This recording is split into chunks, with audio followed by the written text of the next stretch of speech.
ஆபாச பாடல் பாடியதாக சர்ச்சையில் சிக்கியுள்ள நடிகர் சிம்புவுக்கு நடிகை ராதிகா சரத்குமார் ட்விட்டரில் ஆதரவு தெரிவித்துள்ளார். தமிழ் சினிமாவில் ஏறக்குறைய அனைத்து நடிகர்களுமே கெட்ட வார்த்தை பேசி நடித்துள்ளதாக குறிப்பிட்டுள்ள அவர், சிம்புவின் பாடலில் எது மற்றவர்களுக்கு மன உளைச்சலை ஏற்படுத்தியது எனவும் அவர் கேள்வி எழுப்பியுள்ளார். இது தொடர்பாக தந்தி டிவிக்கு அவர் அளித்த தொலைபேசி பேட்டியை இப்போது கேட்கலாம்.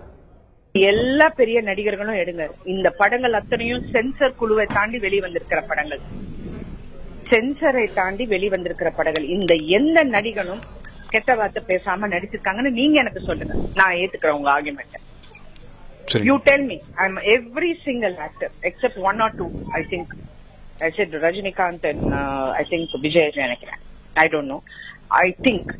But எந்த ஆக்டர் கெட்ட வார்த்தை பேசலங்கிறது பீப் பண்ணி பேசல. அதுவும் இது சென்சராய் வந்திருக்கு. சோ ஒரு சென்சர் போர்டுக்கு அது ஓகேன்னு தோணுது. அது நான் சொல்றது சிம்புவை விட மிகப்பெரிய நடிகர்கள் நான் சொல்றது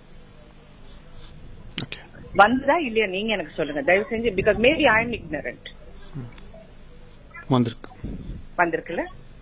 Why are we making a big issue out of this? This is such unnecessary. Terrorist ஏர்போர்ட்ல வந்து ஒரு ரெட் அலர்ட் கொடுக்கற அளவுக்கு he is not a terrorist. He is not going to run away.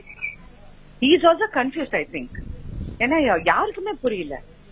நான் உங்க அப்பா கிட்ட பேசினேன், உங்க அம்மா கிட்ட பேசினேன், அவங்களுக்கே புரியல என்னத்துக்காக இது வந்து இவ்வளவு பண்றாங்கிறது யாருக்குமே புரியல.